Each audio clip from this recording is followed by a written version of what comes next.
Estamos no Direito.com e aqui tendo o privilégio de receber esse grande amigo, grande advogado, criminalista, né, Dr. Joaquim Pedro, né, que vai falar um pouquinho para a gente, né, sobre a edição de uma lei que daqui a pouco vai começar a estar na pauta de tudo, né, que é a Lei número 6.112 de 2018, que dispõe sobre o programa de integridade nas empresas que contratam com a administração pública, né?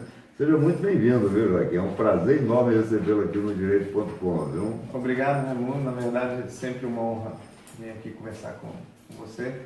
A respeito dessa legislação, a Lei 6.112, na verdade, agora é o Distrito Federal, há uma certa, vamos dizer, um movimento mundial a respeito de que as empresas passem a ter controles internos para evitar momentos de suborno, de corrupção ou inclusive de lavagem de dinheiro. Essa lei vem em função de todos esses escândalos envolvendo Odebrecht, OAS, Andrade Gutierrez e outras empresas aí mundo afora, né? Certamente. Tudo isso que se passou, que nós estamos acompanhando nos últimos anos aqui no Brasil, aponta que tanto a questão da investigação policial ela está um pouco falha e aí pede o auxílio para que o empresariado faça essa parte da própria investigação, porque, no final das contas, quando você implementa um plano de integridade, você está colocando poderes de investigação na própria empresa para evitar que eventual colaborador, até mesmo membros da direção, cometam algum desvio. E aí, devido a todos esses acontecimentos que se passou aí nos últimos anos, nós já há um movimento também internamente, a União, né, o governo federal já editou a sua própria lei a respeito disso, também tem decretos já regulamentando sobre isso, e os estados começaram agora a legislar sobre esses assuntos. Começou pelo Rio de Janeiro e passa agora para o Distrito Federal, especificamente, aí que é o interessante em relação ao Distrito Federal, para a contratação com o poder público. E, no caso aqui, então, se torna obrigatório, quando que o movimento mundial sobre isso transforma isso como uma faculdade. A empresa ela pode ou não pode, é uma faculdade da empresa instituir esses planos. Aqui no Distrito Federal... É obrigatório quando... se a empresa contrata com o poder público a partir de uma faixa, que aqui em Brasília é de contratos acima de R$80 mil, que é uma margem bem considerável de contratos do Distrito Federal, já é obrigatória a implementação desse plano. É interessante que ele prevê, ela entrou em vigor dia 3 de março, né? Isso, ela é de fevereiro e entrou em vigor no dia 3 de março. E lá está previsto um negócio chamado Plano de Integridade. Isso.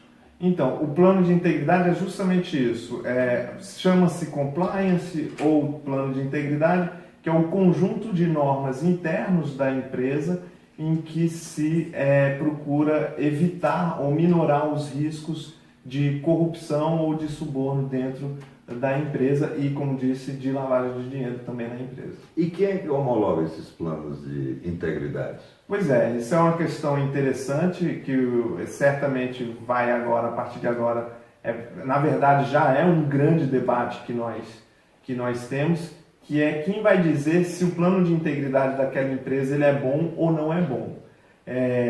Aqui a nossa legislação ela deixa ao próprio poder, ao próprio órgão contratante que homologue este plano. Então a empresa ela faz o seu plano, vai ao órgão contratante, apresenta e o gestor do contrato homologa.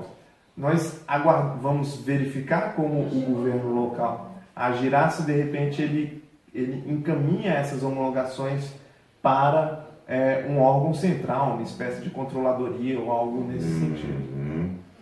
Agora é interessante porque, veja só, em toda mudança existe uma transição, né? Como é que será feito? Tem previsão legal nisso? para a situação atual e as situações futuras, ou seja, essa lei, quando ela passa a vigorar em março, significa dizer que ela pega no meio de alguns contratos que já estão vigentes. Será feita alguma coisa nisso? Então, a legislação ela botou que nos contratos acima de 12 meses, que tenham vigência por mais de 12 meses, já é obrigatório que tenha esse plano e ele há um prazo de 180 dias, que aí findará agora em agosto, para que as empresas comprovem que implementaram um plano.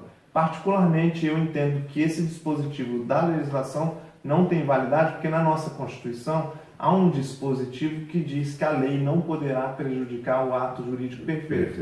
E neste caso, como a empresa ela já contratou... porque ela fez sob a égide de outro texto legal, né? Exatamente. Então, apesar de estar na lei, vamos ver como é que o judiciário vai se comportar, porque há uma previsão de sanção contra as empresas que não cumprirem essa legislação. Aí, certamente, isso baterá as portas do judiciário, que dirá se essa legislação sobre esse aspecto, se ela vale para os contratos já vigentes. Me diga uma coisa, Joaquim, e as empresas de Brasília, você com a experiência que tem, apesar de parecer novo, Joaquim é quase a minha idade, viu? Estou brincando, é um pouquinho mais novo do que eu. Mas você é bastante experiente nessa área, Joaquim. As empresas de Brasília estão preparadas para isso? Pois é, elas agora precisam estar preparadas. Precisam estar. Brasília é uma cidade sui generis, nós dependemos, a nossa economia local depende muito do poder público. É uma legislação que, na verdade, aí eu digo na nossa área aqui do direito, que a gente, como advogado, a gente sempre teve aquela resistência em relação ao processo eletrônico. Só que ele era uma realidade. Essa questão do plano de integridade é uma realidade mundial. Isso vem desde os anos 2000 sendo aplicada e as empresas vão ter que se adaptar. Mas cedo ou mais tarde não tem como, é brigar contra a globalização. Já globalizou o mundo, já está globalizado, não dá para brigar mais, né? Então as empresas terão que se adaptar. É importante lembrar que na nossa legislação esse custo da implementação não pode ser repassado pelo poder público, para o poder público. Então é um investimento que as empresas terão que arcar por conta. Posso abusar um pouquinho do advogado criminalista? Claro, estamos aqui à disposição. Joaquim, nós estamos aí com uma situação que muita gente está dizendo que está trazendo insegurança jurídica para o Brasil, que é a questão da Constituição, né? Segundo alguns desrespeitada, e segundo outros, não está sendo desrespeitado. Mas o fato concreto é que o Supremo Tribunal Federal, numa ação que não era apropriada, lá em 2016, decidiu, né, que as prisões de pessoas condenadas poderiam ocorrer a partir de um julgamento em segunda instância, né? Com isso, deixa de lado, né, ou não empresta o efeito suspensivo, né, a apreciação do Tribunal da Cidadania, que é o STJ, né, e nem muito menos do Supremo Tribunal Federal, né.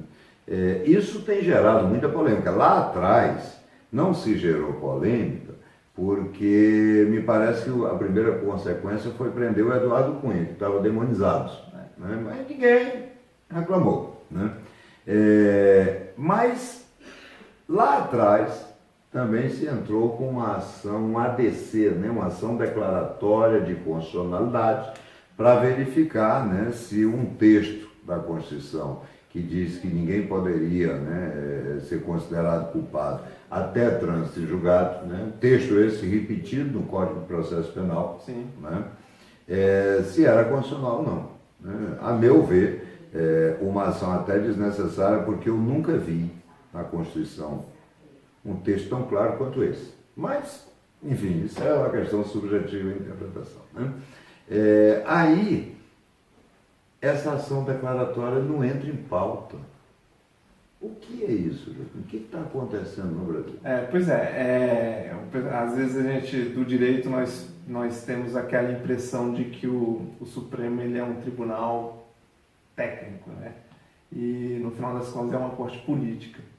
E certamente o que a gente percebe que não pautar esse tema acaba sendo uma decisão política da corte e que começa... Mas não pautar não é bom para o país. Não, é uma decisão política e na verdade traz altamente nefasta. E traz a corte para a discussão política. E na discussão política nós estamos vendo o cenário como está acontecendo, e o melhor, pelo menos assim, o que nós entendemos, é que cabe ao Poder Judiciário pacificar o entendimento.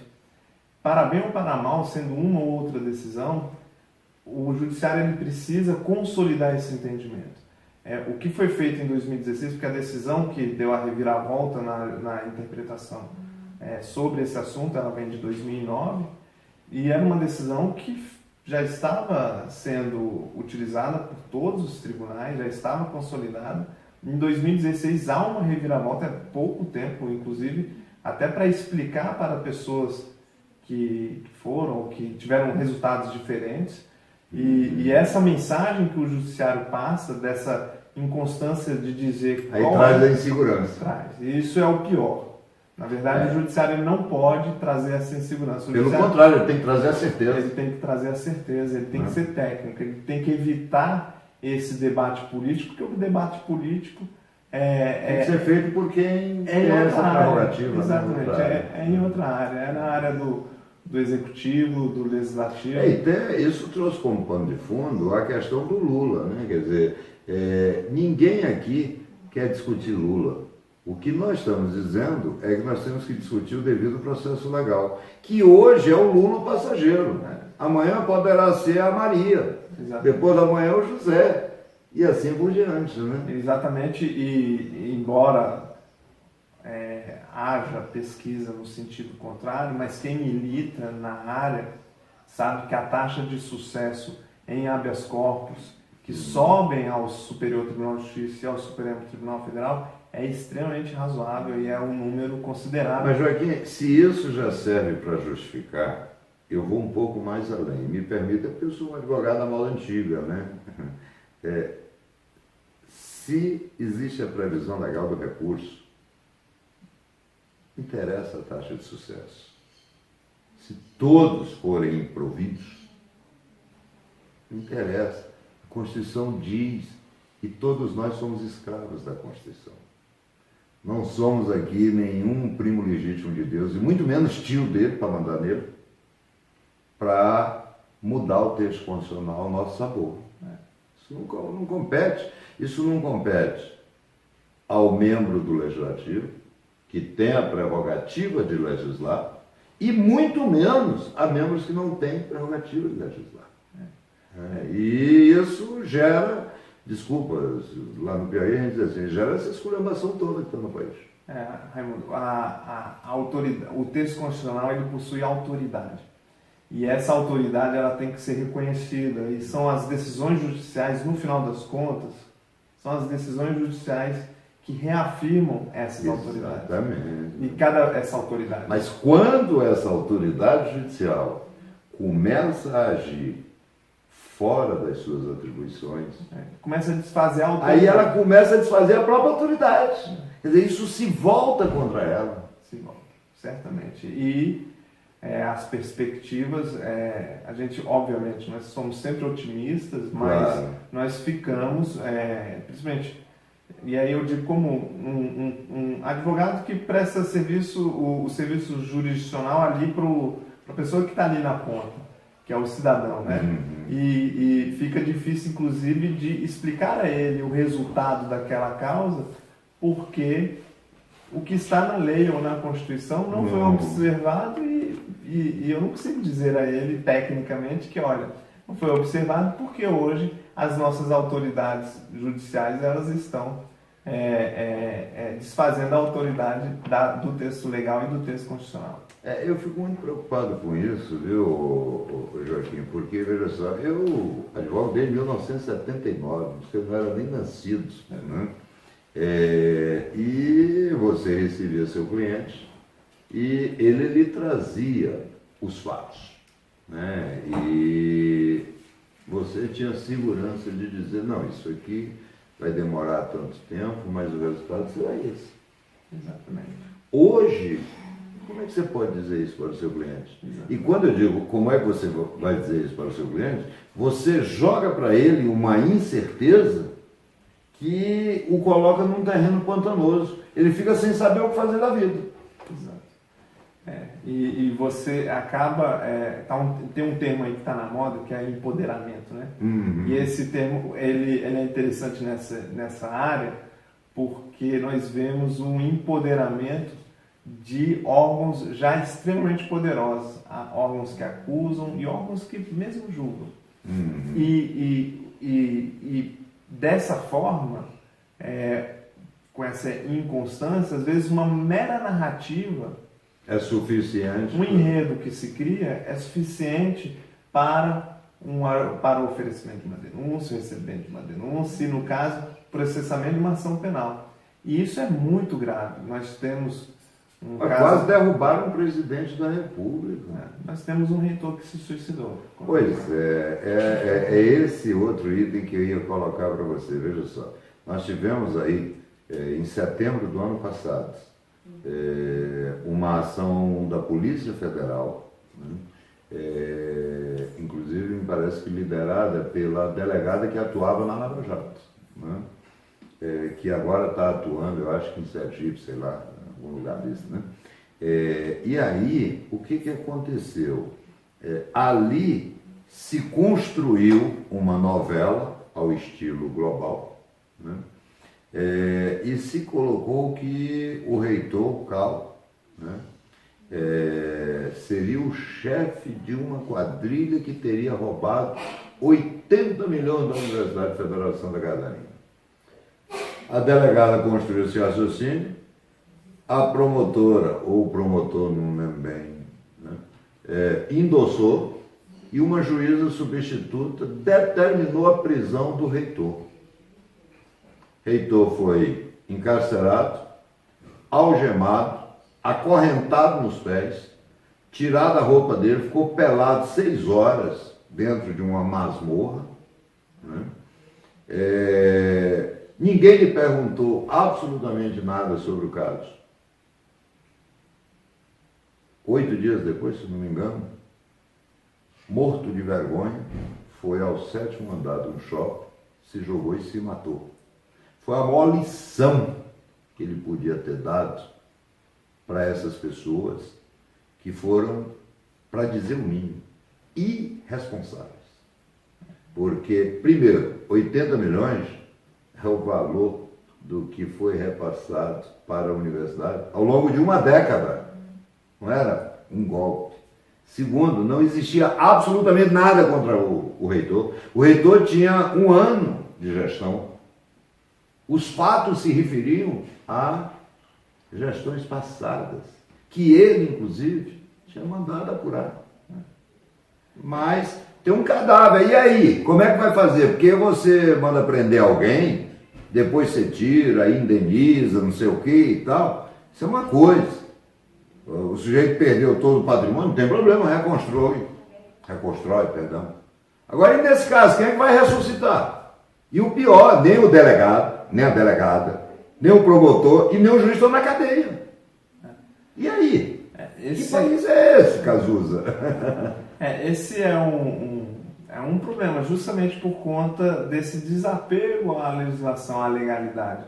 Porque a narrativa de uma acusação, ela é presa à legislação. Então, você tem uma certa segurança se uma acusação ela vai seguir, realmente ela tem um fundamento mínimo para seguir ou não. Só que como há esse desapego, outras pessoas que têm poder, que a gente chama o guarda de plantão, né, que acaba podendo ter um poder a mais ali, ele pega essa situação e transforma numa narrativa, ignora a legislação e aí os erros judiciários, eu acredito que temos aí uma chance, depois certamente haverá uma leitura histórica, isso mais para frente, e nós podemos, talvez a gente chegue a essa conclusão de como houve uma série de erros judiciários aqui nessa nessa segunda década do século Aliás, XX. eu não sei se você tomou conhecimento, mas desde quando começou a Lava Jato, de 1.729 investigações, esse levantamento é do Estadão, né? Foram feitas 1.729 investigações com todo aquele clamor midiático, com aquela frase, né? A Rede Globo de televisão teve acesso exclusivo, né? Porque é só ela que tem acesso exclusivo a tudo, né? Você não pode entrar no banheiro que ela teve acesso exclusivo ao pum que você vai soltar, né? E aí, o que aconteceu? 1.729 investigações no nosso país. 73% não deram absolutamente nada. Mas e a exposição midiática que a pessoa se submeteu? E a execração pública que o cara passou? E a vergonha que o cara falou? O Cal foi corajoso, porque o Cal deu um checkmate. Ele se matou e deixou que a consciência da delegada, da juíza e do promotor o atormentasse pro resto da vida. Vocês não vão se livrar nunca dessa sentença, pela injustiça que vocês praticaram, né? Bastante grave a situação e a gente, o que nós esperamos é justamente que as instituições reflitam. Voltem a ser sérias, trabalhem com seriedade, né? Reflitam sobre isso e entendam que cada uma ali tem uma função. Elas têm a sua São limitados, cada um tem seus limites, né? Exatamente. O limite é a lei, essas são as balizas, né? Algo que sempre me assusta, que eu ouvi num banco de faculdade, é que em algum desses órgãos aí se diz: o limite é a minha própria consciência. Não, o limite é a lei e a minha consciência ela é limitada pela lei. Grande problema, Joaquim, e aqui já num bate-papo, né, com nossos telespectadores, e você que é um advogado criminalista brilhante, né?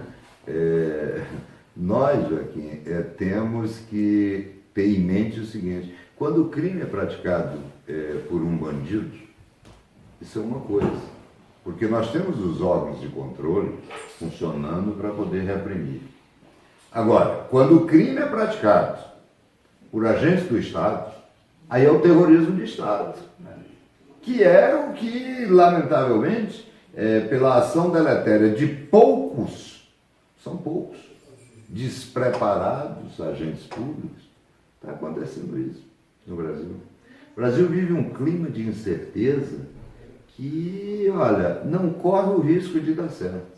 Eu acho que está se aproximando daquilo que há 3 anos eu lembrei, que é o chamado dia de fúria. Porque se antes a sociedade não acreditava no executivo, por uma série de mazelas que eram praticadas, não acreditava no legislativo, por uma série de mazelas que eram praticadas, né? Esses dois poderes, eles conseguem se reinventar, eles conseguem extirpar a banda podre, né? E aí se reinventam. Agora, o grande problema é que a sociedade hoje não está conseguindo entender algumas decisões do Poder Judiciário, que é a última esperança da população. E aí, quando ela não entende, ela começa a ver. E o pior, e aí é forçoso reconhecer, né? É que muitas vezes o Judiciário está sendo levado, entendeu, por alguns maus membros do Ministério Público, que têm feito acusações, às vezes, levianas, que têm comportamento, por exemplo, há pouco o Rodrigo Janot, daquele quadro patético de se esconder atrás de um óculos escuro, entendeu, dentro de um boteco, rodeado de engradado de cerveja. O Rodrigo Janot agora já se sabe, né? Teve uma denúncia contra ele, né? Em que se apontaram 10 irregularidades na gestão dele. Foi arquivado porque ele era o procurador-geral, mas agora foi desarquivado e estão apurando. O caso parece que menos grave disso tudo é uma casa, parece que foi reformada por 4 milhões de reais sem licitação. Quer dizer, é o órgão de controle que talvez esteja falhando no seu controle. É aquela questão, né? Quem vai controlar o controlador? Exatamente.